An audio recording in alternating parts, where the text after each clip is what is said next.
Ce n'était jamais censé m'être destiné. Ni les mots, ni le moment, ni la pièce. Rien de tout cela ne m'était destiné. J'étais simplement censé dormir. Mais l'insomnie est un cadeau cruel. On s'allonge en regardant le ventilateur de plafond tourner comme s'il détenait toutes les réponses que l'on n'a pas. On compte les ombres. On attend que le sommeil arrive, mais il ne vient jamais. Alors, cette nuit-là, je me suis levé. Sans bruit, pour qu'elle ne m'entende pas. Je n'ai pas allumé la lumière, j'ai avancé à pas feutrés dans le couloir en espérant atteindre la cuisine pour me préparer un verre de lait chaud, comme si j'avais 80 ans. C'est alors que j'ai entendu sa voix. Douce, mesurée. Trop douce pour être un appel téléphonique. Trop régulière pour être une prière. Alors, je me suis figé. Elle était dans la salle à manger, assise à la table. Une faible lumière l'éclairait d'en haut, son dos était à demi tourné. Elle ne me voyait pas, mais je voyais tout. Son verre de vin, ses mains qui tremblaient légèrement, ses lèvres qui bougeaient pour prononcer une confession qui allait briser 37 ans de silence. Elle a dit, je ne lui ai jamais dit. Je pensais pouvoir emporter cela dans ma tombe. Au début, j'ai cru qu'elle était au téléphone. Mais j'ai vu qu'il n'y avait pas de téléphone, pas d'écouteur, juste elle, parlant dans le vide comme s'il s'agissait d'un ami de confiance. Peut-être répétait-elle un discours. Peut-être confessait-elle ses fautes à des fantômes. Je ne sais pas. Elle a poursuivi, ce n'était pas juste une fois. Ce n'était pas un accident. J'ai fait un choix, et j'ai fait le mauvais. Mon cœur s'est mis à battre la chamade, comme un tambour dans ma gorge. Je me suis plaqué contre le mur du couloir, comme un idiot dans un film d'espionnage. Nous étions mariés depuis 37 ans. Je connais son rire, sa colère, sa façon de plier les serviettes. Je pensais connaître cette femme dans ses moindres facettes. Mais cette personne-là, ce n'était pas elle. Ou peut-être que si, et que je ne l'avais jamais rencontrée auparavant. Elle a continué, et il était juste là, sous mes yeux, pendant toutes ces années. Et j'ai quand même choisi l'autre. Je me suis dit que ce n'était qu'émotionnel. Que rien de physique ne s'était passé. Mais c'était un mensonge, là aussi. Je voulais l'interrompre. J'aurais dû entrer dans la pièce et lui demander, « À qui diable parles-tu » Mais je ne l'ai pas fait. Je suis resté là, immobile. Je l'ai laissé continuer parce qu'une part de moi avait besoin d'entendre tout cela, sans filtre, sans que ce soit édulcoré pour me ménager. Et puis est tombée la phrase qui m'a achevé, quand Gareth m'a demandé en mariage, j'étais déjà enceinte de 2 mois. Je jure que l'air a quitté mes poumons, il s'est tout simplement volatilisé.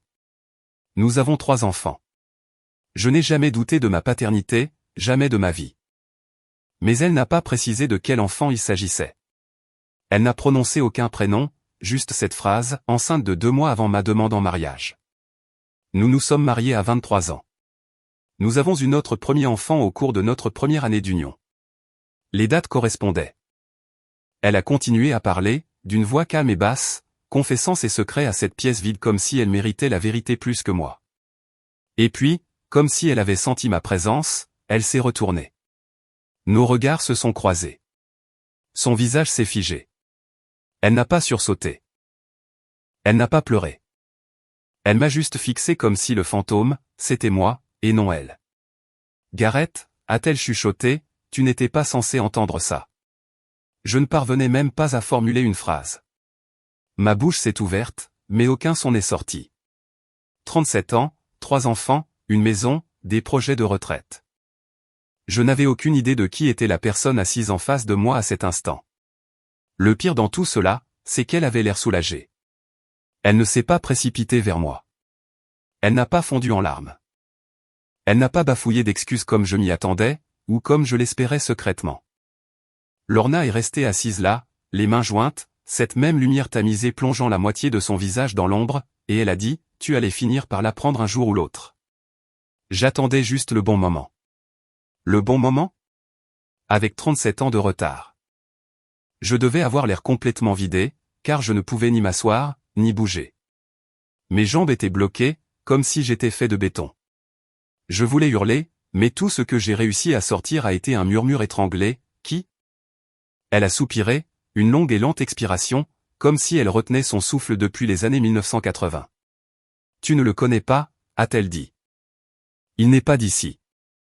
C'était quelqu'un de l'université. C'était avant toi. Mais il est revenu, juste pour un court instant, et j'étais perdu.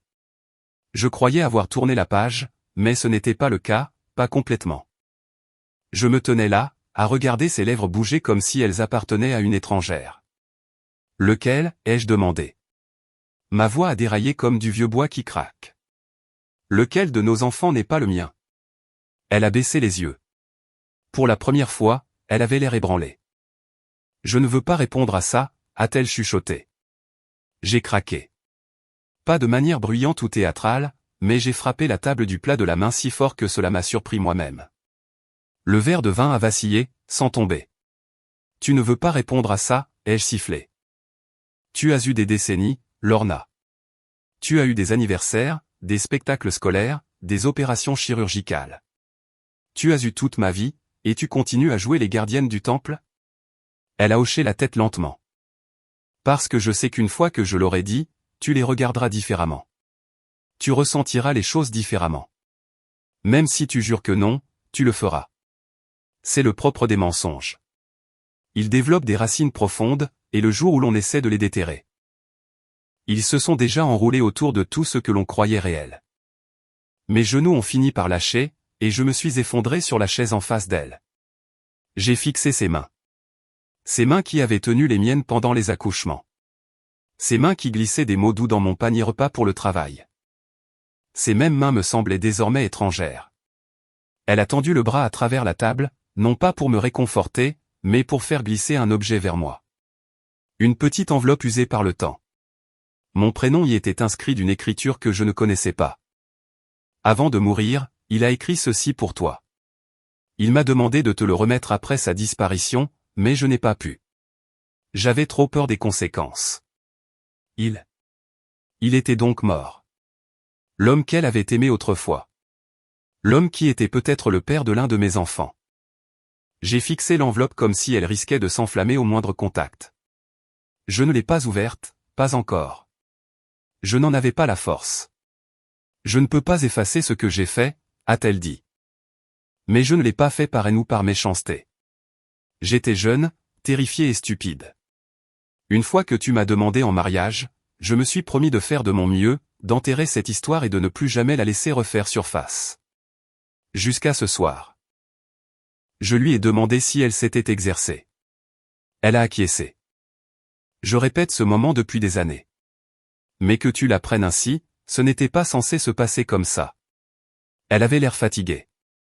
Pas seulement physiquement, mais épuisée jusqu'au fond de l'âme. Et je détestais le fait qu'une partie de moi s'en souciait encore, voulait encore réparer ce qui était peut-être brisé au-delà de toute rédemption. Le silence entre nous s'est étiré pendant ce qui m'a semblé une éternité. Je n'ai jamais cessé de t'aimer, a-t-elle dit. Je n'ai pas répondu. Je ne le pouvais pas. Mes yeux sont retombés sur l'enveloppe. Mon nom. Son écriture. Et une vérité qui était restée tapie dans notre maison, silencieuse et patiente, attendant cette nuit précise. J'ai glissé l'enveloppe dans la poche de ma veste et je me suis levé. Elle ne m'a pas demandé où j'allais, et je ne lui ai rien dit. Car je n'en savais rien moi-même. Tout ce que je savais, c'est que rien dans ma vie n'était conforme à ce que j'avais cru. Et je n'avais même pas encore ouvert la lettre. Je n'ai pas ouvert l'enveloppe cette nuit-là. À la place, j'ai marché pendant des heures. Je suis passé devant des maisons sombres et des porches aux lumières vacillantes. Devant la station-service où des adolescents traînaient comme des ombres. Devant l'école primaire où j'allais chercher ma fille. Ma fille supposée. L'enveloppe est restée dans la poche de ma veste, mais j'avais l'impression qu'elle me brûlait la poitrine à travers le tissu. Chaque fois que je tendais la main vers elle, mon corps reculait. Comme si l'ouvrir revenait à pousser une porte qui ne pourrait plus jamais être refermée. Vers 3 heures du matin, je suis enfin rentré. Les lumières étaient éteintes. Lorna était allée se coucher. Ou du moins, elle faisait semblant. Je n'ai pas vérifié. Je suis allé directement dans le garage et je me suis assis sur l'établi poussiéreux qui avait longtemps été mon refuge. Il sentait encore l'huile et le cèdre. Il y avait toujours ce tiroir cassé que je n'avais jamais réparé. Autour de moi, tout semblait figé dans le temps. Mais pas moi. Mes mains ont fini par bouger d'elles-mêmes. J'ai sorti l'enveloppe. Je l'ai déchirée d'un coup sec, comme on retire un pansement. La lettre datait d'il y a 11 ans. Elle était restée dans notre maison pendant plus d'une décennie, intacte. Je ne reconnaissais pas l'écriture, des lettres nettes, tout en majuscules, comme l'œuvre de quelqu'un qui s'efforce de garder son calme au milieu de la tempête. Gareth, commençait-elle. Juste mon prénom. Pas de formule d'affection, pas de chaleur. Je ne t'écris pas pour te demander pardon. Je ne le mérite pas. Je veux simplement que tu connaisses la vérité de ma bouche, et non de la sienne. Mon estomac s'est noué. J'ai continué à lire. J'ai rencontré Lorna avant toi. Nous avions tous les deux 20 ans. Nous étions stupides, imprudents.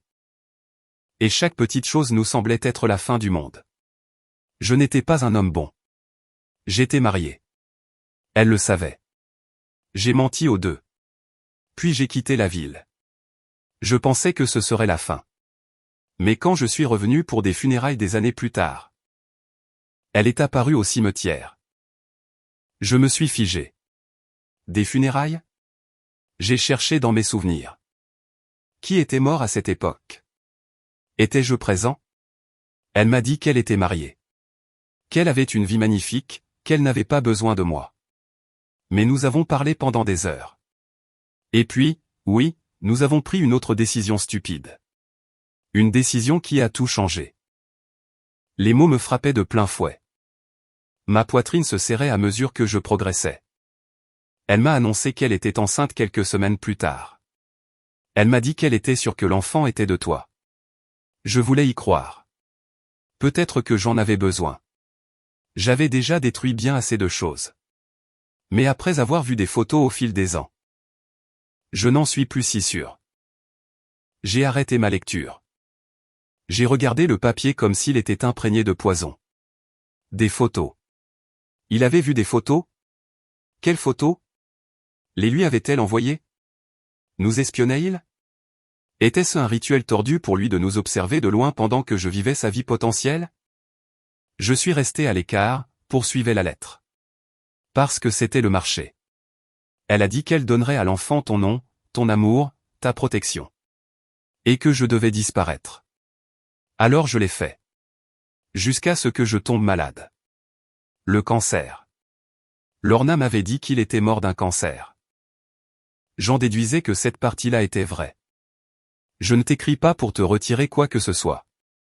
Si tu as élevé cet enfant, alors il est le tien de la seule manière qui compte. Mais s'il pose des questions un jour, dis-lui que je l'aime de loin, même si je n'en avais pas le droit. C'était la fin. Pas de signature. Juste un grand vide en bas de la page, comme si l'auteur avait manqué d'air et de temps d'un seul coup. Je n'ai pas pleuré. Je n'ai pas hurlé. Je suis juste resté assis là, les yeux rivés sur la feuille, avec l'impression que ma vie entière avait été révisée par quelqu'un d'autre, et que je ne découvrais que maintenant la version non censurée.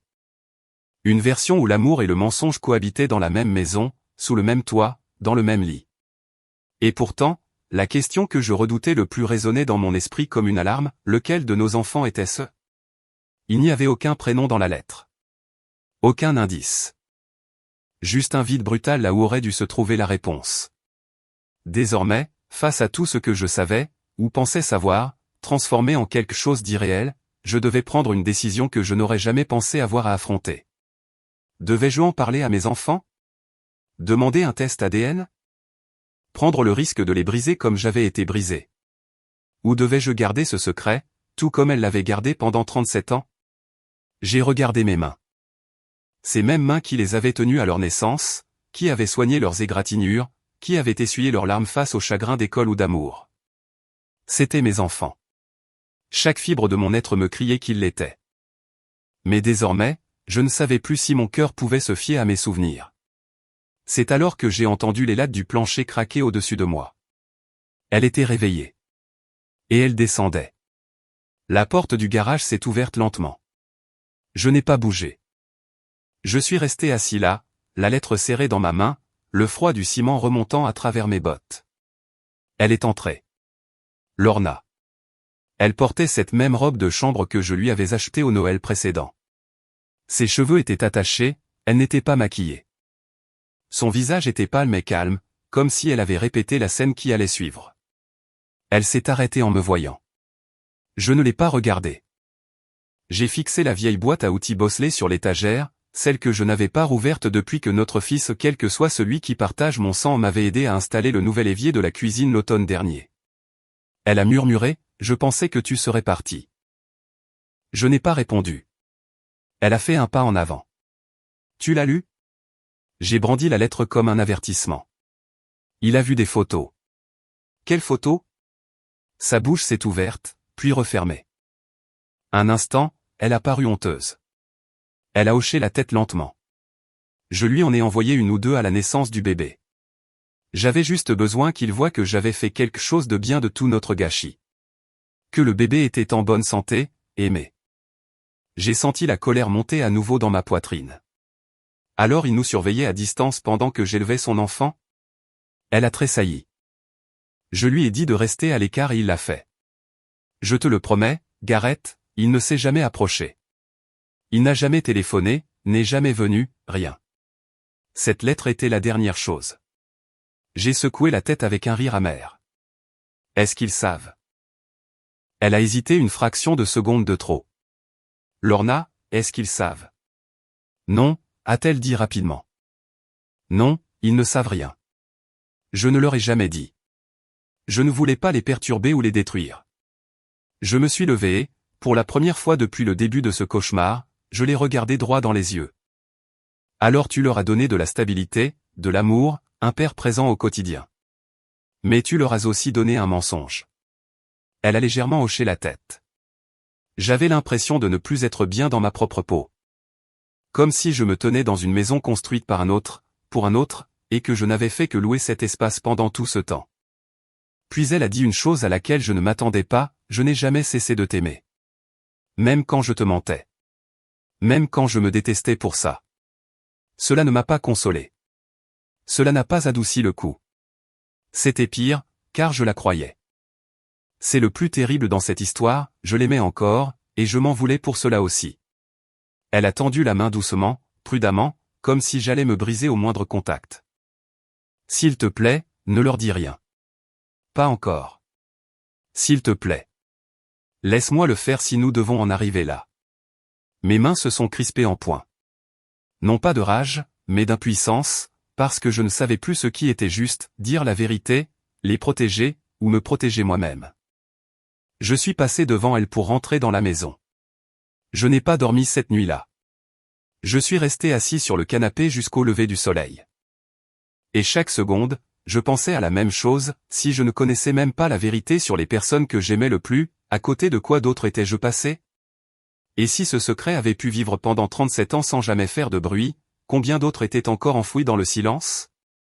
Ce matin-là, tout semblait identique, mais plus rien ne paraissait réel. La machine à café sifflait.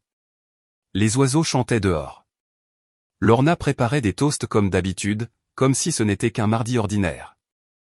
Mais désormais, chaque mouvement, chaque bruit m'irritait comme du papier de verre. Elle a fredonné un petit air, celui qu'elle chantait toujours lorsque la cuisine devenait calme. Avant, je trouvais cela touchant. Cette fois-ci, cela m'a crispé la mâchoire.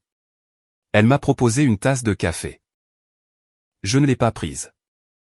Je n'arrivais pas à croire à quel point elle agissait normalement. Ou peut-être que c'était sa façon à elle de survivre, prétendre que rien n'avait changé pendant que tout mon univers s'était effondré. Je m'attendais à ce qu'elle s'effondre, qu'elle supplie, qu'elle hurle ou qu'elle pleure, mais il n'en fut rien. Elle était calme, mesurée, comme un avocat présentant sa plaidoirie devant un jury. Et ce jury, c'était moi. Je l'ai fixé de l'autre côté de la table et j'ai posé la question que j'avais évitée jusque-là, regrettes-tu de m'avoir épousé? Elle a marqué un temps d'arrêt, étalant du beurre sur son toast comme pour occuper ses mains. Non, a-t-elle dit, je regrette de t'avoir menti. Je regrette d'avoir laissé la peur me contrôler, mais je ne te regrette pas toi. C'était sans doute ce qu'il fallait dire. C'était probablement sincère. Mais cela ne me suffisait pas. Car la vérité, c'est que je commençais à douter de tout. Chaque bon souvenir avait désormais sa part d'ombre. Chaque photo de famille portait une fêlure invisible. Même le jour de la naissance de notre premier enfant, le plus beau jour de ma vie, était désormais entaché de doutes. J'ai quitté la maison vers midi. Je lui ai dit que j'allais marcher, mais j'ai fini par rouler au hasard pendant des heures. Pas de radio, pas de téléphone, juste le bruit régulier de mon clignotant que j'oubliais parfois d'éteindre. Je suis passé devant le parc où nous emmenions les enfants. J'ai regardé le toboggan sur lequel notre cadet s'était cassé le bras. Autrefois, je me souvenais de son cri de douleur. Aujourd'hui, je me demandais simplement si cette souffrance avait appartenu à un enfant qui était réellement le mien. Finalement, je me suis garé près de la poste. Sans trop savoir pourquoi. Peut-être par réflexe, ou peut-être qu'une partie de moi espérait trouver une autre lettre, une dernière pièce du puzzle. Mais il n'y avait rien, juste une file d'inconnus vaquant à leurs occupations quotidiennes en toute confiance.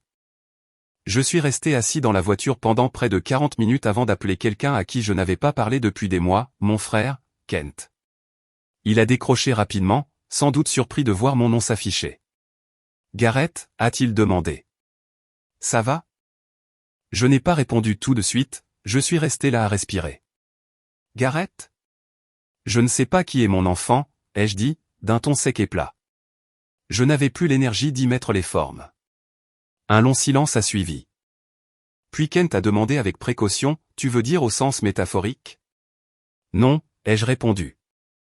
Au sens propre. C'était la première fois que j'en parlais à quelqu'un. Et une fois la barrière franchie, je n'ai plus pu m'arrêter. J'ai tout déballé, les lettres, la nuit où je l'avais surprise, l'enveloppe, ces satanées photos. Kent ne m'a pas interrompu. Il m'a laissé parler. C'est ce que font les frères, je suppose, écouter même lorsqu'ils ne peuvent rien réparer. Quand j'ai eu fini, il a poussé un grand soupir. « Tu veux mon avis ?» a-t-il demandé. « Non » ai-je répondu, « mais j'en ai besoin. » Il a été franc, « Tu as deux options. Soit tu continues à creuser et tu prends le risque de détruire toute ta famille, soit tu tires un trait et tu protèges ce qu'il te reste. » Je détestais ces deux options, car dans les deux cas, je perdais quelque chose. Avant de raccrocher, Kent a ajouté une dernière phrase, « Quoi que tu décides, ne reste pas trop longtemps dans l'incertitude. » C'est là que les gens dépérissent. Je suis resté assis à méditer sur ces mots bien après la fin de notre appel. L'incertitude. C'était exactement là où je me trouvais, ni furieux, ni disposé à pardonner, simplement figé. Et le pire ? Quand je me suis garé devant la maison plus tard dans la soirée, j'ai aperçu Lorna à travers la fenêtre. Elle souriait, riant de quelque chose à la télévision.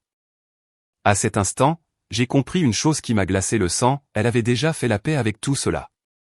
Elle avait porté ce mensonge pendant si longtemps qu'il avait cessé d'en être un pour elle. Je ne suis pas entré tout de suite. Je suis resté assis dans la voiture, à l'observer par la fenêtre comme un étranger posté devant la vie d'une autre personne. Elle était adossée au canapé, une jambe repliée sous elle, buvant du thé en riant devant une émission de fin de soirée. Il n'y avait pas la moindre trace de culpabilité sur son visage. Ce sourire, autrefois, signifiait tant de choses. Il m'apaisait après une mauvaise journée. Désormais, il m'apparaissait comme une arme dont je n'avais pas vu qu'elle était retournée contre moi depuis des décennies. Je suis finalement sorti de la voiture, mais je ne suis pas passé par la porte d'entrée. Je me suis dirigé vers la cabane de jardin. Cela faisait des années que je ne l'avais pas ouverte, mais la clé était toujours sous la pierre, près de la brouette. Cet endroit abritait tout ce dont nous ne voulions plus dans la maison, des meubles cassés, des cartons jamais déballés depuis le départ des enfants, de vieux albums photos qui n'avaient pas trouvé leur place sur nos étagères. Je ne savais pas ce que je cherchais jusqu'à ce que je tombe dessus, le coffre en cèdre. Il était dissimulé derrière une pile de chaises pliantes rouillées. Nous l'appelions autrefois la boîte à souvenirs. Lorna disait toujours qu'il était rempli de choses que nous ne pouvions pas jeter, mais que nous n'avions pas besoin de voir tous les jours, les dessins d'école des enfants, nos invitations de mariage, des souvenirs de voyage presque oubliés. J'ai ouvert le coffre et j'ai commencé à fouiller frénétiquement. Des papiers, des talons de billets, des fleurs séchées enveloppées dans du papier ciré. Et puis, au milieu de tout cela, j'ai trouvé l'album. Un gros livre de photos en cuir bleu que je n'avais pas revu depuis la remise des diplômes de notre dernier enfant. Je me suis assis en tailleur sur le sol et j'ai feuilleté les pages. Au début, c'était la routine habituelle, des anniversaires, des vacances, des photos de bébés, des matins de Noël aux yeux ensommeillés.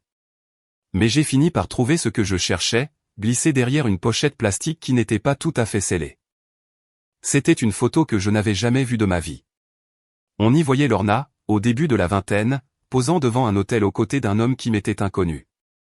Ce n'était ni son père, ni un cousin, c'était un homme au regard acéré et au sourire désinvolte. Son bras était posé nonchalamment autour de sa taille, à sa place légitime. Lorna ne souriait pas. Elle regardait l'objectif avec une expression difficile à décrire, pas de la peur, pas de la tristesse, juste de la culpabilité. Comme si elle savait que l'appareil enregistrait un instant qu'elle aurait préféré oublier. Et griffonné dans un coin de la photo, à l'encre bleue, il y avait un prénom, Élise. Mon estomac s'est contracté. Ce n'était pas un simple faux pas de jeunesse. Ce n'était pas un visage anonyme de son passé. Elle avait conservé cette photo, cachée dans un coffre auquel nous avions tous les deux accès, pendant toutes ces années où je jouais les maris dévoués et crédules. Elle avait gardé cela de côté, un instant figé avec l'homme qui lui avait peut-être donné l'enfant que je croyais mien. J'ai fixé cette photo pendant de longues minutes, cherchant à décrypter son visage comme on examine une scène de crime. J'ai repensé à la lettre, à sa déclaration selon laquelle il nous avait observés de loin. Qu'est-ce que cela signifiait? Était-il venu assister au spectacle de nos enfants en se tenant au fond de la salle? Passait-il devant notre maison pour les regarder faire du vélo? Nous avait-il salués? J'avais soudain l'impression que ma vie entière était marquée par des empreintes invisibles. Le pire dans tout cela? Je ne savais même pas si je voulais en savoir plus. J'ai glissé la photo dans la poche de ma veste, je me suis levé et j'ai refermé le coffre. En sortant de la cabane, je l'ai aperçu par la fenêtre de la cuisine, en train de ranger. Ses cheveux étaient attachés, ses épaules légèrement voûtées, fatigué de cette manière familière et quotidienne. Comme si de rien n'était. J'ai ouvert la porte et je suis entré. Elle s'est retournée, surprise. Je ne t'ai pas entendu entrer. J'ai sorti la photo et je l'ai posée sur le comptoir sans dire un mot. Son visage s'est décomposé à l'instant même où elle l'a vue. Non pas parce qu'elle était prise sur le fait, mais parce qu'elle se souvenait de chaque détail, de chaque ombre de cette image. Je croyais l'avoir perdue, a-t-elle dit doucement. C'est le cas, ai-je répondu en me détournant. Mais je l'ai retrouvée. C'est à ce moment-là qu'elle a enfin paru effrayée, car elle comprenait que je n'étais plus seulement en colère. Je commençais à la voir telle qu'elle était réellement pour la première fois en 37 ans. Et je n'étais pas sûr d'aimer ce que je découvrais.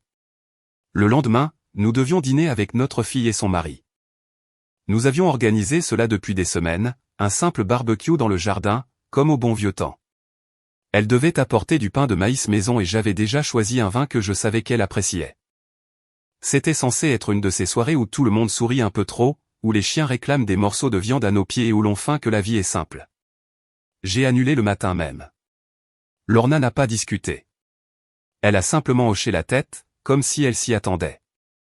Elle ne m'a même pas demandé de revenir sur ma décision, ce qui, d'une certaine manière, a rendu les choses encore plus pénibles.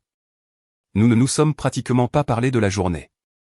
Pas par colère, mais par une sorte de résignation silencieuse. Elle a nettoyé la cuisine. J'ai râtelé le jardin bien qu'il n'y ait pas beaucoup de feuilles. Nous nous déplacions comme deux étrangers partageant la même maison par simple nécessité. Je ne cessais de ressasser la même pensée, si je n'avais pas traversé ce couloir cette nuit-là, m'aurait-elle dit la vérité un jour? Aurait-elle gardé ce secret jusqu'à son dernier souffle, l'emportant dans sa tombe? Et si elle l'avait fait, m'en serais-je seulement aperçu? Le soir venu, je suis retourné dans le garage. J'avais besoin d'espace, non pas pour réfléchir, mais parce que je n'en pouvais plus. Mon esprit était comme une radio bloquée entre deux fréquences, juste des grésillements et des bribes de pensées décousues. Je n'ai même pas allumé la lumière. Je suis resté assis dans l'obscurité, la photo toujours dans la poche de ma veste et la lettre pliée dans mon portefeuille comme une plaie ouverte sur laquelle on appuie. Au bout d'un moment, j'ai entendu la porte arrière s'ouvrir. Des pas légers. Puis le bruit de quelque chose qu'elle posait sur l'établi, à côté de moi. Je n'ai pas tourné la tête. J'ai attendu. C'était censé être juste un dîner, a-t-elle dit doucement. Un dernier adieu. Il m'a appelé à l'improviste, m'a dit qu'il était en ville. Je ne te l'ai pas dit parce que je ne pensais pas qu'il se passerait quoi que ce soit, mais c'est arrivé. Et puis je me suis retrouvée enceinte. Et je me suis persuadé que l'enfant était de toi. J'avais besoin qu'il soit de toi. Je me suis enfin tourné vers elle. Pourquoi ne pas me l'avoir dit après sa mort? Elle n'a pas répondu immédiatement. Puis, d'une voix qui était à peine un murmure, elle a dit, parce qu'il m'a demandé de ne pas le faire. Il disait que la vérité te ferait plus de mal que le mensonge, et j'étais d'accord avec lui. J'ai ri, mais d'un rire sans joie. C'était très attentionné de sa part. Elle a grincé des dents. Je sais comment cela sonne, mais je pensais te protéger. Je me disais que si je t'aimais plus fort, plus longtemps, mieux, cela compenserait le reste. Cette phrase m'a frappé plus durement que je ne l'aurais cru, car la terrible vérité était qu'elle m'avait effectivement bien aimé. Elle avait été une bonne épouse dans tous les domaines importants, présente, à l'écoute, fidèle à ce que je croyais. Elle avait été mon roc lors des soucis de santé, des pertes d'emploi et des deuils de notre vie. Et désormais, je devais faire face à cette contradiction insoutenable, quelqu'un peut vous trahir tout en pensant sincèrement chaque parole d'amour prononcée. Elle a fait un pas en arrière, et c'est alors que j'ai remarqué ce qu'elle avait posé près de moi. C'était une pochette en carton. « Qu'est-ce que c'est » ai-je demandé. « Un test ADN » a-t-elle répondu. Datant de l'époque où les enfants étaient petits. Je n'avais pas l'intention de le faire au départ. Je traversais une période de doute, et j'avais besoin de savoir. Je ne l'ai jamais ouverte. J'ai fixé la pochette. Je ne voulais pas la toucher. Tu savais déjà, ai-je dit. J'avais des soupçons, a-t-elle admis, mais je voulais croire que tu étais leur père, peu importe ce que disait ce papier. Je l'ai prise en main. Le seau était encore intact, légèrement jauni par le temps. Alors maintenant, c'est mon tour, ai-je murmuré. Tu n'es pas obligé de l'ouvrir, a-t-elle précisé en s'éloignant. Cela ne change rien à ce que tu as été ni à ce qu'ils sont. Mais si tu en as besoin, je ne t'en empêcherai pas, et elle est partie. Je suis resté assis là pendant ce qui m'a semblé des heures, les yeux rivés sur cette pochette. Elle était si légère, si fine, et pourtant elle me paraissait être l'objet le plus lourd que j'ai jamais tenu. Car à l'intérieur ne se trouvait pas de simples données, mais un verdict. Un verdict capable de confirmer ou d'anéantir chaque souvenir construit au cours de près de 4 décennies. Ma main a hésité au-dessus du seau. Une partie de moi voulait le déchirer pour en finir et savoir. Une autre voulait le brûler pour laisser l'inconnu à sa place. Car parfois, la vérité n'apporte pas la guérison, elle vous enterre un peu plus profondément. Je ne l'ai pas ouvert. L'enveloppe est restée sur mes genoux pendant plus d'1 heure alors que la nuit enveloppait le garage. Le monde était plongé dans un silence absolu, interrompu seulement par les craquements occasionnels de la charpente et le bruissement des feuilles à l'extérieur. Je suis resté assis à fixer ce morceau de papier fragile et silencieux qui pouvait détruire ma famille d'un seul mot. Mais je ne l'ai pas ouvert. Non pas parce que je ne voulais pas savoir. Non pas parce que je lui pardonnais. Non pas parce que cela n'avait plus d'importance. Je ne l'ai pas ouvert parce que j'ai fini par comprendre que ce que je cherchais réellement ne se trouvait pas dans cette enveloppe. Cela se trouvait dans les souvenirs qui ne me quittaient pas. Ceux qui restaient gravés en moi, quelle que soit la vérité que je venais d'apprendre. La première fois que mon fils est monté à vélo, qu'il a percuté la boîte aux lettres et qu'il m'a appelé en pleurant pour que je le ramène à la maison. La main tremblante de ma fille serrant la mienne avant son premier récital de piano. La fois où notre cadet s'est perdu dans les bois et que j'ai cherché pendant 5 heures sous une pluie battante, hurlant son nom jusqu'à en perdre la voix. Pas une seule fois je ne m'étais demandé s'il était de mon sang. Je savais seulement que je devais le retrouver. Ces moments-là étaient bien réels. Aucune lettre, aucun secret, aucun test de paternité ne pouvait les effacer. Lorna s'était trompée sur bien des points, les mensonges, ses choix, son silence. Mais elle avait raison sur une chose, j'étais le père. Celui qui était présent. Celui qui était resté. Celui qui avait aimé, même sans connaître toute l'histoire. Quand je suis retourné dans la maison, elle était au salon, recroquevillée sur elle-même dans son fauteuil, serrant un coussin contre sa poitrine en guise de bouclier. Ses yeux étaient fatigués. Elle n'a rien dit au début, me regardant simplement pour savoir ce que j'avais décidé. J'ai posé l'enveloppe scellée sur la table basse. Je ne vais pas la lire, ai-je dit. Elle a scié, surprise. Tu es sûr? Non, ai-je admis. Mais je crois que c'est justement cela, le sens de ma décision. Elle a baissé les yeux, les larmes coulant enfin sur ses joues. Je passerai le reste de ma vie à essayer de réparer cela. Je me suis assis en face d'elle, pas tout près, mais plus aussi éloigné qu'auparavant. Je ne sais pas ce qui va se passer maintenant. Je ne sais pas si je pourrai un jour te faire confiance de la même manière. Elle a hoché la tête. Je comprends. Mais je suis fatigué de laisser ce passé me définir. Il me reste du temps. Il nous reste du temps. Elle a relâché un long soupir tremblant. Tu ne pars pas? Pas aujourd'hui. Nous ne nous sommes pas serrés dans les bras. Il n'y a pas eu d'embrassade larmoyante digne d'un film. Nous sommes juste restés assis là, deux âmes épuisées dans une maison silencieuse, face à une lettre que nous ne lirons jamais et devant un avenir qui, malgré tout, conservait encore une certaine forme. Dans les jours qui ont suivi, nous avons recommencé à nous parler. De vraies discussions. Non pas de la trahison, pas encore, mais des choses simples, les plantes du jardin, le toit à réparer, le spectacle de notre petite fille. Et peu à peu, quelque chose a commencé à changer. J'ai dit à mes enfants que j'étais fier d'eux, de chacun d'entre eux. Non pas parce que je savais si nous partagions le même sang, mais parce que je savais que nous partagions une vraie vie faite d'égratignures, d'histoires avant de s'endormir, de blagues idiotes et de sacrifices. L'amour est complexe, il se construit parfois sur des vérités imparfaites, mais l'amour est aussi un choix. Chaque jour, je choisissais de rester, et ce choix me libérait. Je n'étais pas censé ouvrir ce tiroir. Elle l'avait condamné avec du ruban adhésif. Pas verrouillé, juste scotché. Comme si la barrière n'était pas une sécurité physique, mais une forme d'intimidation psychologique. Comme si elle me mettait au défi d'y toucher, comme s'il s'agissait d'un test. Pendant des semaines, je l'ai observé. À chaque fois que je passais devant la commode de notre chambre, ce tiroir du bas semblait me chuchoter, « Ce n'est pas pour toi. » Ce n'était pas subtil. Le ruban adhésif bleu portait l'inscription « Ne pas ouvrir » de son écriture, courbée, assurée, théâtrale. Alors, bien sûr, je l'ai ouvert. J'aimerais pouvoir dire que j'y ai découvert quelque chose d'incroyable, des lettres d'amour, une chemise appartenant à un autre ou un téléphone jetable. Mais non, ce que j'ai trouvé était bien pire. C'était calculé. Prémédité. C'était un petit carnet de notes, un agenda bon marché de ceux qu'on achète dans les stations-service. J'ai feuilleté les pages. Chacune d'elles portait des dates, des heures et de brèves notes, dîner avec Jay, robe noire. Passer la nuit là-bas. Lui dire que c'est la soirée du club de lecture. Une nuit par mois. Sans tenir au script? Cette dernière phrase m'a coupé le souffle.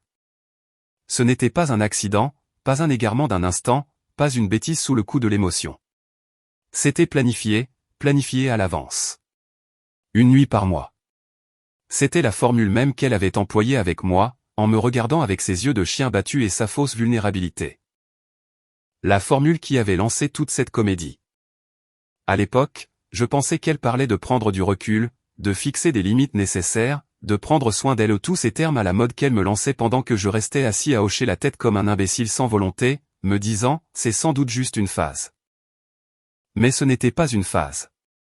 C'était une stratégie, une méthode bien rodée. Et j'étais le pantin de son calendrier.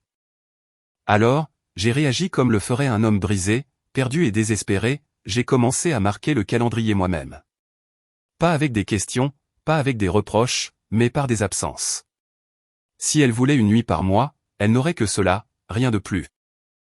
Pas de SMS, pas de petits mots, pas de disputes. Je me suis retiré de la routine quotidienne comme un fantôme qui pointe à heure fixe. Je suis devenu un mari présent une seule nuit par mois. Pendant les 2 premiers mois, elle n'a pas dit un mot. Mais au 3e mois, elle a craqué. Et ce qui est sorti de sa bouche m'a fait comprendre que la trahison ne faisait que commencer. Ce 3e mois-là, pour la première fois, elle a paru inquiète. Pas coupable, non, cela aurait été trop honnête de sa part, mais déstabilisée. Comme une personne qui ouvrirait son réfrigérateur en pensant y trouver un jus de fruits et tomberait sur un serpent à sonnette. Elle ignorait que j'avais découvert son carnet, que je comptais ses mensonges, et elle ignorait encore plus que j'avais commencé à jouer à son propre jeu, en étant bien plus efficace qu'elle. Je suis rentré ce soir-là à 19h03 précise, l'heure exacte qu'elle avait notée pour notre rendez-vous mensuel. Je n'avais pas envoyé de message pour la prévenir. Elle s'est figée en m'apercevant. « Tu es en avance ?» a-t-elle dit, ce qui était faux. Je n'ai pas répondu. J'ai regardé derrière elle, vers le couloir, sentant cette légère odeur de parfum masculin qui n'était pas la mienne, flottant encore dans l'air comme la trace d'un invité qui n'aurait pas pris la peine de nettoyer derrière lui. Je ne porte jamais de parfum, je n'en ai jamais porté. Elle s'est mise à parler rapidement, trop rapidement, évoquant sa semaine éprouvante, le stress du travail, les conseils de son thérapeute au sujet des limites personnelles et son besoin de décompresser avant de pouvoir discuter. Je l'ai laissée parler. Je voulais voir jusqu'où elle s'enfoncerait avant de s'apercevoir que je tenais déjà la pelle pour refermer la fosse. Puis j'ai posé une question simple, calme et presque banale, alors, c'est toujours notre soirée? Elle a scié. Quoi? Je me suis adossé lentement, fixant sa robe de chambre, et j'ai dit, tu as parlé d'une nuit par mois. Je voulais juste m'assurer que c'était bien ce soir, avant que je ne m'en aille. La panique a été instantanée dans ses yeux. Non pas parce qu'elle tenait à ce que je reste, mais parce qu'elle redoutait l'image que donnerait mon départ. Les voisins commençaient à s'en rendre compte, ses amis s'enquéraient de mon absence, et sa mère m'avait appelé la semaine passée pour me demander si nous expérimentions le mariage libre. C'était ironique de voir à quel point tout le monde semblait informé avant moi. Elle a forcé un sourire, s'est assise à mes côtés comme pour jouer devant un public invisible, et m'a pris la main. Ses doigts étaient froids, sa prise tremblante, dénuée de toute sincérité. Bien sûr que c'est notre soirée, a-t-elle chuchoté. J'ai juste la tête ailleurs ces temps-ci. J'ai hoché la tête. Puis je l'ai regardé droit dans les yeux et j'ai dit une phrase que je n'aurais jamais pensé prononcer à haute voix, est-ce que j'ai le droit d'être ta distraction ce mois-ci? Ou est-ce qu'il est encore là? Son visage s'est vidé de ses couleurs d'un coup. Ses lèvres ont bougé, mais aucun son n'est sorti. Sa prise s'est relâchée. Ses yeux ont cherché le couloir, puis sont revenus vers moi avant de se fixer sur le sol. C'est à ce moment-là que je me suis levé. Sans crier, sans claquer de porte. Je me suis simplement dirigé vers la cuisine, j'ai ouvert le bar et je me suis versé un seul verre de vin. Je ne lui en ai pas proposé. J'ai pris une gorgée en fixant ce fameux tiroir, celui qu'elle avait scotché. Elle ne savait pas encore que je l'avais ouvert. Mais la manière dont elle m'a regardé ce soir-là, comme si j'étais devenu un étranger indéchiffrable, m'a indiqué que j'avais enfin repris le contrôle de la partie qu'elle avait initiée. Et elle n'était pas prête pour la suite. 3 jours après notre 3e rendez-vous mensuel, elle a commencé à tourner autour de moi. Je ne vois pas d'autre façon de le décrire. Elle n'était pas affectueuse, ni désolée. Elle ne me demandait pas si j'allais bien ou si je comptais rester. Elle planait simplement autour de moi comme un oiseau au-dessus d'un territoire qui lui avait appartenu mais sur lequel il n'osait plus se poser. Elle m'envoyait plus de messages, mais ce n'était pas de vraies conversations, juste de brèves vérifications, j'espère que ta journée se passe bien, accompagné d'un emoji souriant, ou, dîner avec l'équipe, sois prudent sur la route. Des mots futiles, sans aucune consistance. Je répondais à chacun d'eux par un simple point. Un point final, sans la moindre émotion, juste pour confirmer la réception du message. Je ne faisais pas cela par cruauté, mais pour marquer mon territoire. Elle voulait des règles? Très bien, nous allions jouer selon son scénario. Cette fameuse nuit par mois n'était plus une option, c'était le contrat qu'elle avait elle-même rédigé, et j'en avais fini de quémander pour en modifier les termes. Une semaine plus tard, je suis repassé à la maison pour récupérer des outils restés dans le garage.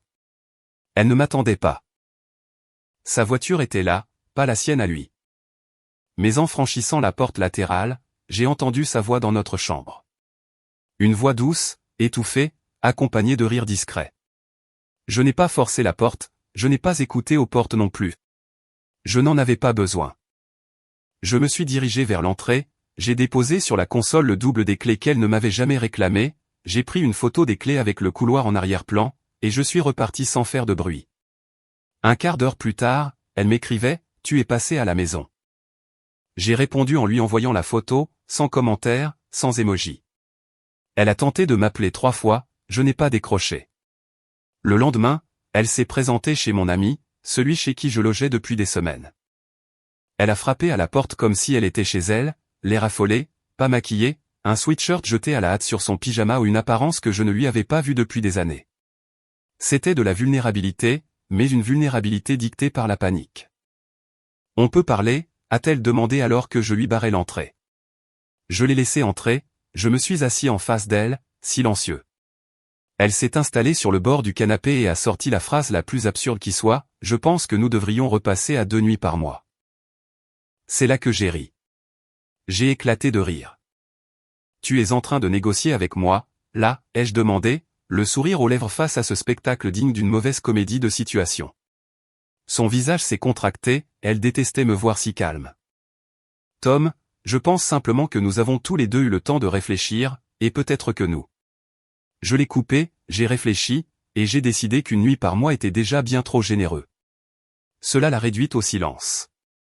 Elle m'a fixé, incrédule, attendant une chute qui ne venait pas, puis ses épaules se sont affaissées. Elle a alors affiché une expression que je ne lui avais pas vue depuis très longtemps, elle avait peur. Non pas parce que j'avais crié et je n'avais pas haussé le ton, mais parce que, pour la première fois, elle n'arrivait pas à me cerner. Et les gens de sa trempe, qui ne vivent que pour le contrôle, les faux-semblants et la manipulation, ne redoutent pas la colère, ils redoutent le silence. Et désormais, elle devait vivre dans le mien. Au départ, il ne s'agissait pas de vengeance. En m'éloignant d'elle, je ne cherchais pas à la blesser, mais à préserver ce qu'il restait de moi. Pourtant, plus je prenais mes distances, plus elle devenait désespérée. Non pas par amour pour moi, mais pour garder le contrôle, pour sauver les apparences, pour maintenir l'illusion qu'elle tenait encore les rênes de notre vie. C'est sans doute pour cela qu'elle m'a invité à ce dîner. Un soir, sans prévenir, elle m'a envoyé ce message, je reçois quelques personnes samedi. Cela me ferait plaisir si tu venais. Pas d'émoji, pas de fioriture, juste une simple phrase reçue à 23h23. J'ai fixé l'écran pendant 10 minutes avant de répondre, je vais y réfléchir. Je savais que j'irais.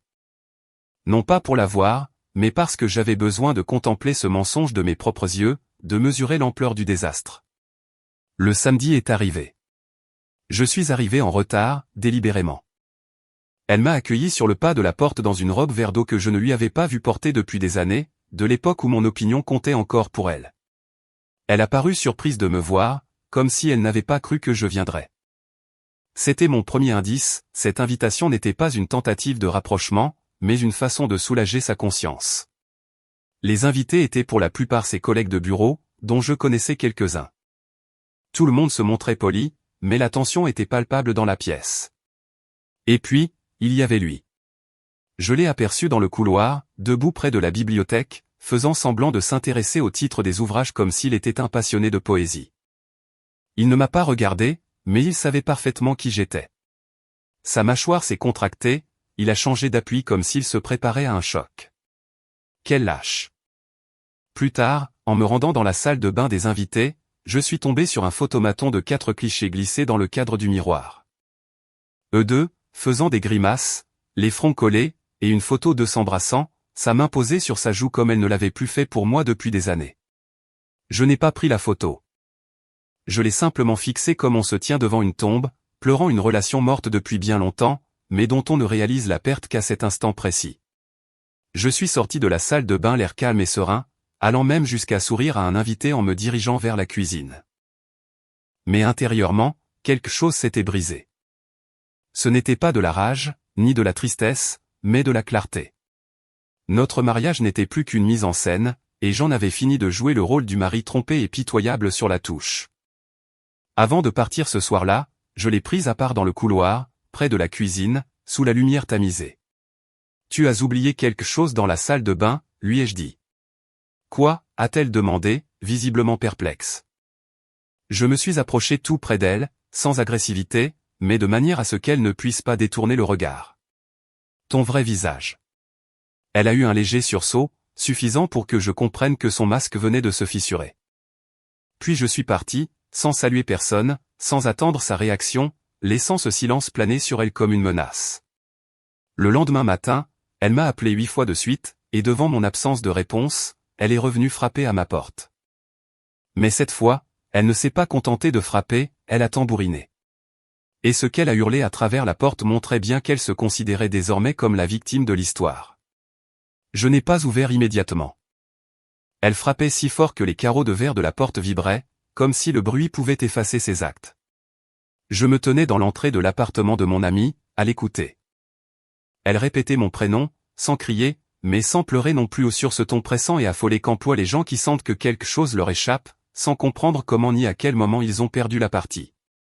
Quand j'ai enfin ouvert, elle m'est apparue diminuée, non pas physiquement, mais dans sa prestance. Elle avait les bras croisés, sa veste était à moitié zippée, et ses cheveux étaient attachés à la hâte, preuve qu'elle avait agi sur un coup de tête et que les conséquences commençaient à la rattraper. On peut parler, a-t-elle demandé, ses yeux balayant l'appartement derrière moi pour tenter de voir si j'étais accompagné. Je me suis effacé sans un mot. Elle est entrée comme si elle avait encore des droits sur moi, ou du moins par simple habitude de propriété. Je l'ai laissée s'installer sur le canapé tandis que je restais debout près de la fenêtre, les bras croisés, dans l'attente. « Pourquoi fais-tu ça ?» a-t-elle fini par demander. J'ai haussé un sourcil. « Faire quoi ?» Sa voix tremblait, cette attitude froide, distante. « Tu n'essaies même plus d'arranger les choses. » C'est alors que j'ai ri, de ce rire amer qui vous brûle la gorge. Je me suis tourné vers elle, toujours les bras croisés. « Essayer, ai-je répété. Tu m'as planifié dans ton existence comme un rendez-vous chez le dentiste. Tu m'as accordé une nuit par mois, et même cette nuit-là était bâtie sur des mensonges. Et aujourd'hui, tu t'étonnes que j'ai cessé de réclamer ton attention. » Elle a ouvert la bouche, mais je ne lui ai pas laissé le temps de parler. J'ai vu les photos dans la salle de bain, ai-je ajouté. Toi et lui. Alors de grâce, si tu es venu pour me servir une nouvelle version de ton histoire, épargne-moi ça. Pour la première fois depuis des mois, elle est restée sans voix. Ses lèvres se sont entr'ouvertes, puis refermées. Elle clignotait des yeux comme pour assimiler l'information. Il ne représentait rien, a-t-elle fini par murmurer. Je l'ai observé un long moment, puis je suis allé dans la cuisine me verser un verre d'eau, simplement pour m'occuper les mains et m'empêcher d'exploser. Tu as fixé la règle d'une nuit par mois, ai-je dit sans la regarder.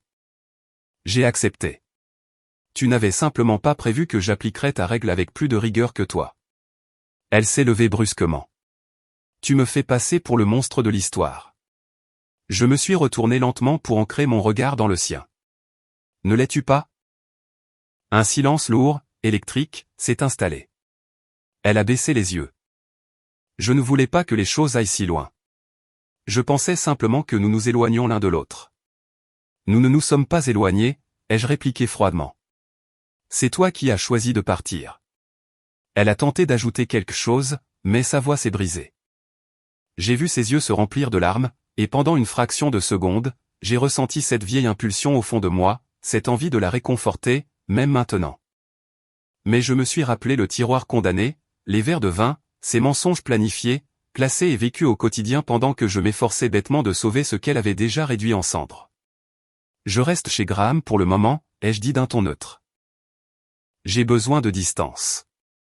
Son visage s'est contracté, comme si elle n'arrivait pas à croire que j'utilisais ses propres arguments contre elle.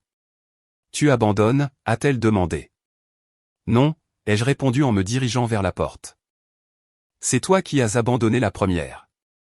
Je ne fais que constater les faits avec un peu de retard. Elle a hésité, puis a fini par sortir sans ajouter un mot. Mais je savais que ce n'était pas terminé. Et j'avais raison, car 5 jours plus tard, j'ai reçu un message qui a tout changé, et il ne provenait pas d'elle. J'étais à moitié endormi sur le canapé de Graham quand j'ai reçu ce message d'un numéro inconnu. Pas de nom, pas de contact enregistré, juste 6 mots qui m'ont glacé le sang, elle vous ment à tous les deux. C'était tout. J'ai fixé l'écran, hésitant entre un message indésirable, une plaisanterie de mauvais goût ou quelque chose de bien plus grave. J'ai attendu 10 secondes, puis 20. Mon pouce a frôlé la touche de blocage, mais un second message est apparu, regarde ces emails. Dossier nommé et loyer. Le mot de passe est ta date de naissance. Elle ne l'a jamais supprimé. Je ne suis pas fier de ce que j'ai fait ensuite. Mais lorsque vous avez été manipulé, écarté et traité de fou pendant des mois, vous vous mettez à chercher la vérité, quitte à devoir fouiller dans la boue. Je me suis donc connecté à sa messagerie, celle qu'elle utilisait depuis toujours, celle que je l'aidais à récupérer lorsqu'elle en oubliait le mot de passe. Et effectivement, il était là, un dossier dissimulé sous les spams et les anciennes newsletters, intitulé « Loyer ». À l'intérieur se trouvait tout l'historique, des registres de paiement, des reçus, des réservations d'hôtels effectuées à son nom mais réglées par quelqu'un d'autre. Et ce n'était pas lui. Pas le type du photomaton, mais un autre homme, un nom totalement différent, habitant une autre ville. Des billets d'avion, des locations de voitures, des captures d'écran de virement. Et au milieu de tout cela, des courriels explicites avec des objets comme « confirmé pour jeudi prochain » ou « il croit toujours que tu as ton club de lecture ». J'ai eu envie de jeter mon téléphone par la fenêtre. Je n'arrivais pas à y croire. Le type que je soupçonnais, celui des photos, n'était qu'un paravent, un leurre bien pratique. Il y avait quelqu'un d'autre, une véritable relation organisée, un homme qui payait littéralement pour passer du temps avec elle, et elle s'était imaginé que je ne chercherais jamais à savoir. J'ai répondu au numéro inconnu, « Qui êtes-vous » Pas de réponse immédiate, mais 5 minutes plus tard, j'ai reçu une photo floue prise depuis la terrasse d'un restaurant. On l'y voyait attablé en face d'un homme que je n'avais jamais vu de ma vie, riant et lui tenant la main à travers la table. La photo était horodatée d'il y a 2 semaines, soit 2 jours avant notre dernière rencontre mensuelle planifiée. Mon monde s'est écroulé. Je me suis assis par terre, fixant cette photo comme une scène de crime car c'en était une. Le pire n'était pas seulement l'infidélité ou le mensonge, mais la précision chirurgicale de sa mise en scène. Elle avait organisé toute une routine, planifié des rendez-vous, partagé ses sentiments, fixé des règles comme dans un jeu de société tout en menant la partie sur tous les tableaux. Je voulais la confronter, hurler ma colère, mais j'ai choisi une approche plus froide. Je lui ai envoyé un unique message de 6 mots, « Nous devons renégocier ce jeudi ». Elle a répondu instantanément, « Qu'est-ce que tu veux dire ?» Je n'ai pas répondu. Je n'en avais pas besoin, car pour la première fois dans cette triste histoire, c'était moi qui fixais les règles du jeu. Et elle ne se doutait pas que le coup suivant était déjà joué. Le jeudi est arrivé plus vite que prévu. C'est étrange de voir à quel point le temps s'étire quand on souffre, et à quel point il défile lorsqu'on se décide enfin à agir. Elle n'avait aucune idée de ce qui l'attendait.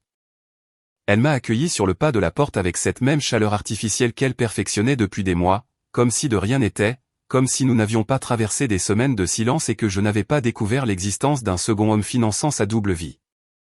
J'ai préparé du saumon, m'a-t-elle annoncé joyeusement, ton plat préféré.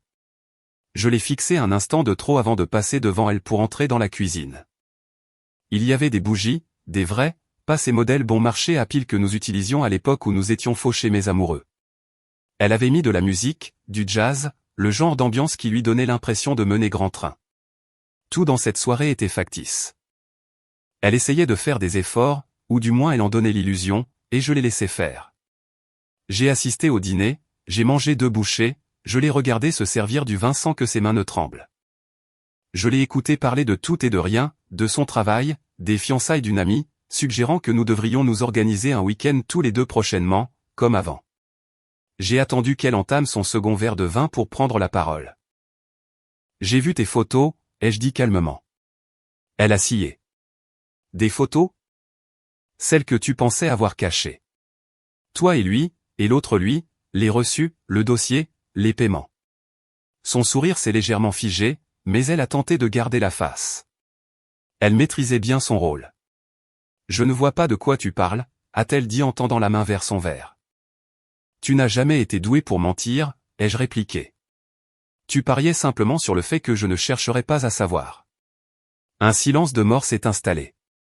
Elle s'est figée, telle une bête surprise au milieu d'un champ de mine, incertaine de la direction à prendre pour ne pas sauter.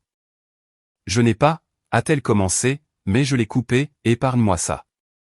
Elle a semblé sur le point de pleurer, mais aucune larme n'est venue, juste ce souffle court, prémisse d'une explication qui n'est jamais venue. J'ai alors sorti une enveloppe de ma veste et je l'ai fait glisser sur la table. Elle l'a fixée. Qu'est-ce que c'est ?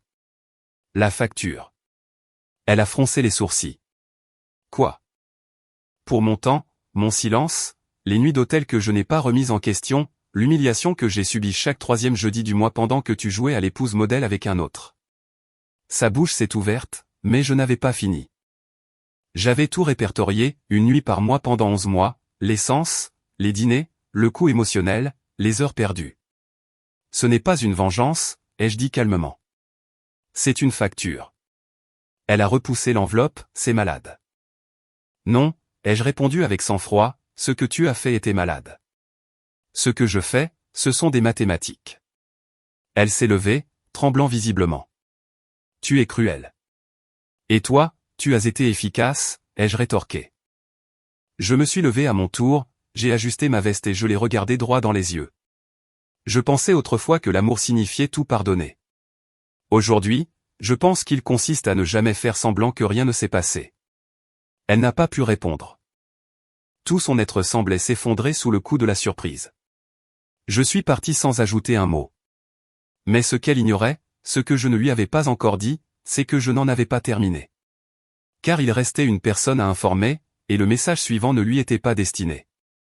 Je n'ai pas envoyé le message à elle, mais à lui le second homme, celui qu'elle pensait à l'abri dans une autre ville, dans une autre partie de son existence. Elle s'imaginait que ses mensonges étaient étanches, que ces différents mondes ne se croiseraient jamais. Mais mon silence m'avait appris que toutes les constructions fondées sur le mensonge finissent par s'écrouler les unes sur les autres. Je l'ai retrouvé facilement, son adresse de messagerie figurait sur les reçus d'hôtel et son nom apparaissait sur les relevés de compte. Une simple recherche m'a fourni toutes les informations nécessaires. Je lui ai donc écrit le message le plus simple possible, elle nous a servi à tous les deux une version différente du même mensonge. Vous méritez de connaître la vérité. J'ai joint une copie de son carnet, quelques captures d'écran, sans aucune animosité, juste des faits. Il a répondu 2 jours plus tard par un message succinct, « Merci pour votre franchise. » Je n'ai plus jamais entendu parler de lui. En revanche, j'ai eu des nouvelles d'elle. Ce fut une succession de SMS, d'appels manqués, de messages vocaux furieux qui ont peu à peu laissé la place aux supplications, puis au silence.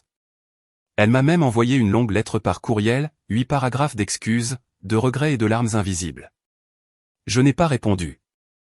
Non pas par méchanceté, mais simplement parce que j'avais tourné la page. J'avais toujours redouté que le jour de mon départ me donne l'impression de perdre une partie de moi-même, d'arracher mes propres racines, mais il n'en fut rien. Ce fut comme une bouffée d'air frais, le sentiment de sortir enfin d'une pièce enfumée sans m'en être rendu compte auparavant. 3 mois plus tard, j'ai signé les papiers du divorce. Sans éclat, sans passage devant le tribunal, une séparation nette. Je suis ressorti de ce bâtiment plus léger que je ne l'avais été depuis des années. Et voici le dénouement auquel personne ne s'attend dans ce genre de récit, je vais bien aujourd'hui. Non pas de ce bien-être qui consiste à être de nouveau amoureux ou à afficher sa réussite sur les réseaux sociaux, mais d'une paix intérieure réelle. Je me suis installé dans un petit logement en lisière de la ville, j'ai repris la lecture, j'ai rejoint un club de cyclisme et j'ai remis en état une vieille guitare que je n'avais pas touchée depuis l'université.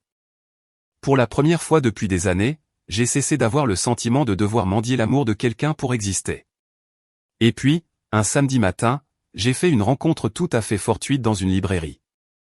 Elle était en train de discuter avec le vendeur au sujet d'un retour d'article, s'amusant elle-même de sa propre obstination. Nos regards se sont croisés. Ce ne fut pas un coup de foudre théâtral, pas de grands sentiments immédiats, juste un moment simple et chaleureux. Nous avons discuté autour d'un café, et évoqué de mauvais films et ce qui pousse une personne à s'accrocher lorsque l'amour devient difficile. Nous n'avons pas parlé de mon passé, pas encore, mais je sais que le jour où je le ferai, je pourrai l'évoquer sans douleur, parce que j'ai surmonté cette épreuve, parce que j'ai su partir. Et parce que cette unique nuit par mois s'est transformée en une existence que j'ai failli abandonner et que je ne laisserai plus jamais personne me confisquer.